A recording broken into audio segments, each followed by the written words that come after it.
Hello everyone, and welcome to today's video. Today we're going to take a look at section 5.1, 5.3, graphing quadratic relations. So today's focus is going to be on what the different variables of a, h, and k, how they transform an equation from y equals x squared. Okay, so to graph an equation in vertex form, y equals ax minus a squared plus k, we consider, again, the following variables. First, what we're going to start with, though, is the parent function, which is y equals x squared. Okay, so to create this parent function, we're going to have x, y, which is equal to x squared, and then we're going to have our points of x and y.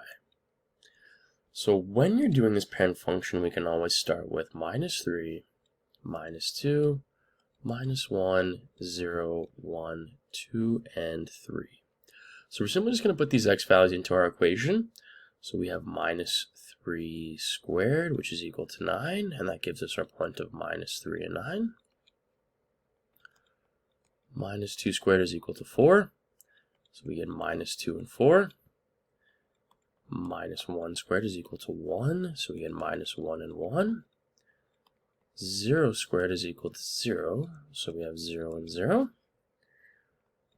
1 squared is equal to 1, so we have the point of 1 and 1. 2 squared is equal to 4, so we have 2 and 4. And we have 3 squared, which is equal to 9, and that gives us our point of 3 and 9. So we can go ahead with our graph here. First thing we can label is our x and y axes. And we can go ahead and plot these points. So we have minus 3 and 9, which is over here. We have minus 2 and 4, minus 1 and 1, 0 and 0, 1 and 1, 2 and 4, and 3 and 9. And you can see it has this symmetrical shape to it. Make sure we pass through all these points. Y, this one's slightly off. Make sure we're just going through that correctly. Take your time. A little bit better. And we get y is equal to x squared, which we have this equation right here. So now let's examine what each of these parameters or each of these values do. Okay, so when a is greater than 1, so right here in this graph, this green is the y equals x squared. Okay, that's what this green represents. If we were to have a such a value as, let's say, 2 or 3 or 5, for example, what's going to happen is it's going to be this red. So what's going to happen is it's going to actually stretch this a little bit. Okay, so what we say is that it is stretched vertically when it is this greater than 1. Okay, let's say that a is between 0 and 1. Let's say it's a fraction, 1/2, 1/4, or 1/10, for example. What's going to happen is this blue one actually. So if we compare this blue one to our original parent function, our green one, you can see it's been widened out a little bit. It's actually been compressed vertically. And the last one here, well, when a is less than 0, if it's negative, we know that this is pointing downwards. So we say that this is actually reflected across the x-axis. And that's going to be this one here. So this right here, or even just perhaps this red one, let's say a was negative 1, it's going to be reflected across that x-axis. So it's going to look just like this. Okay, so we use that term, it's reflected. This x-axis represents our mirror in that case. Okay, if we take a look at the value of h here, okay, you'll notice that h is right beside this x. H also starts the same letter as horizontal. So if h is greater than 0, it's going to be translated in the horizontal direction. So if we draw a little sketch here, here's the positive direction, here's the negative. So if h is greater than 0, the parabola will be translated to the positive direction, which is to the right. And that's going to be h units. If h is less than 0, if h is negative, well, the negative side, the negative direction, is to the left h units. So if we take a look at the vertical translation, let's again do a quick sketch over here. The value of k. So what that's going to look like, let me move this back. It's going to be the positive up here and the negative down here. So when k is greater than 0, it's going to be translated, well, in the positive direction, which is up. And that's going to be by k units. If k is less than 0, the problem is going to be translated down k units. So let's take a look now. Given some equations, we're going to describe the transformations applied to the graph in order to obtain the following graphs. So the first thing we can do is write out our general form for this vertex form, and that might help us to identify the variables a little bit easier. So we have y equals a, x minus h squared plus k. So we can see here that the a value is equal to 2. Since a is equal to 2, it is going to be vertically stretched.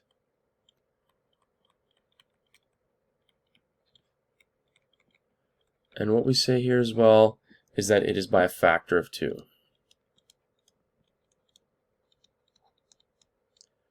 Okay, the next variable that we can identify, there is no h value since it is simply just x squared, so this h sort of disappeared in this case. It's equal to 0. There's no horizontal translation, but our k value is equal to 1. Since it is positive 1, the graph is going to be vertically shifted, and it's going to be shifted upwards 1 unit, okay, since it is the value of positive 1. Take a look at the next one here. Again, I'm going to write out the general vertex form to help us identify the variables. So we can see here that a is equal to -1, since this negative symbol at the front here. Well, this tells us the graph is going to be reflected in the x-axis. It's going to be pointing downwards instead of upwards. The next one we can see here is the h value. Okay, notice how we have a negative here and a negative in the general form. So that means that our h value is simply just this value of 3 here. So what that means, it's going to be horizontally, let me fix that, shifted, and that's going to be, since it's positive 3, we're going to be going to the right 3 units. Let's take a look at the next one here. We have y equals a, x minus h squared plus k. Okay, so for this one, we can see the a value is equal to 1/2. Because this is a fraction, this is going to compress the graph vertically. So it's compressed vertically by a factor of 1/2. Okay, we can see here that it is, in this case, a positive inside the bracket. We can also write this equation like this, and we can see that the h value, okay, we have the negative and the negative, h is simply that value of -4. So what that means is that it's going to be horizontally shifted. Since it's -4, we're going to be going to the left 4 units. Okay, so for our next one here,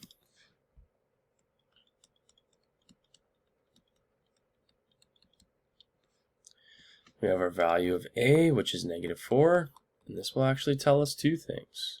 Because it's negative, our graph will be reflected in the x-axis. That acts as our mirror. Since we see this magnitude of 4, our graph is going to be stretched vertically by a factor of 4. And we can see here that the h value, since we have the negative and the negative, h is simply just positive 5, which means that it's going to be horizontally, okay, h, horizontally shifted. Since it's positive 5, we're going to be going to the right 5 units. And our k value here we can see is that negative 2. So that is going to be vertically shifted. And that's going to be, since it's negative 2, it's going to be going down 2 units. Okay, the next one we have here, y equals a, same process. A we can see here is negative 1 over 3. Since this is a fraction, we know that it's going to be compressed vertically by a factor of 1 over 3. We can see again that the h value, since there's a positive inside here and the general form is negative, we know that this h has to now be a negative 6. So this is going to be horizontally shifted. Since it's negative 6, we're going to be going to the left 6 units.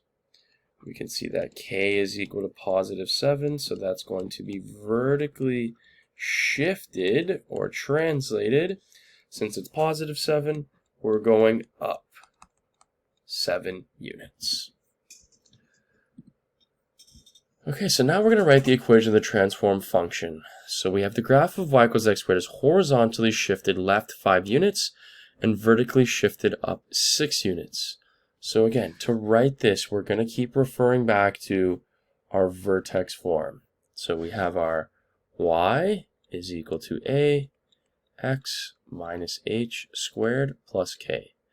So now what we can do is identify what variable this pertains to. So if it's horizontally shifted, that's going to be our h value. Since it is left 5 units, we have minus 5. If it is vertically shifted, that's our k. Since it is up 6, we're going to have positive 6. So we can write our equation. Since it says nothing about a, we can just assume that it's 1. We have x minus, h is equal to negative 5, and k is equal to positive 6. We always simplify our equations, and we can simplify these two negatives to be a plus. Oops, sorry about that. X plus 5 squared plus 6. Okay, so our next one here, if it's reflecting the x-axis, and we can see this is compressed vertically, we can combine these two. That a, since it's reflecting the x-axis, will be negative, compressed vertically by a factor of 1 over 5. This will be minus 1 over 5. Horizontally shifted, there's our h. Right 1 unit, that means h is going to be positive 1. So we have y is equal to minus 1 over 5, x minus, let's go to our h, since that's 1, squared, and there's no k, so we just leave that blank. Okay, once again, we're just referring back to this general form. That's why we write the x minus. The h, we simply just substitute right into there. Let's take a look at our next one. So we have stretched vertically by a factor of 4. So there's our a, and that's going to be the value of 4. Vertically shifted, there's our k value, down 2 units, which means that the k is going to be negative 2. So we have y is equal to 4 for a. Okay, we're going back to this. Then we're going to have x. And it doesn't tell us anything about being horizontally shifted, actually. There's no shift, so it's not moving horizontally, which is technically 0. And it's being shifted down negative 2. So we can just simplify this by writing it as, we can even get rid of that sets of brackets there, and write this as x squared, and then your minus 2, your k value on the outside, just like that. Okay, our last one here, reflected in the x-axis and stretched vertically by a factor of 3. So again, this tells us that a is negative, reflected in the x-axis, and stretch vertically by a factor of 3, we get negative 3. If it's horizontally shifted left, we're going to have negative 6. And it's vertically shifted up, that gives us a positive 4. So we're going to have y equals negative 3, x minus, we go to our h, which is minus 6, squared, and then we have plus 4.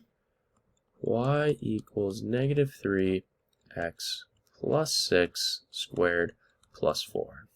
So again, when you are doing questions like this, you want to establish the variables for each of these transformations, then you always refer back to your general form of how to substitute the variables appropriately to get your equation. So that concludes our lesson for today. Thank you all for watching.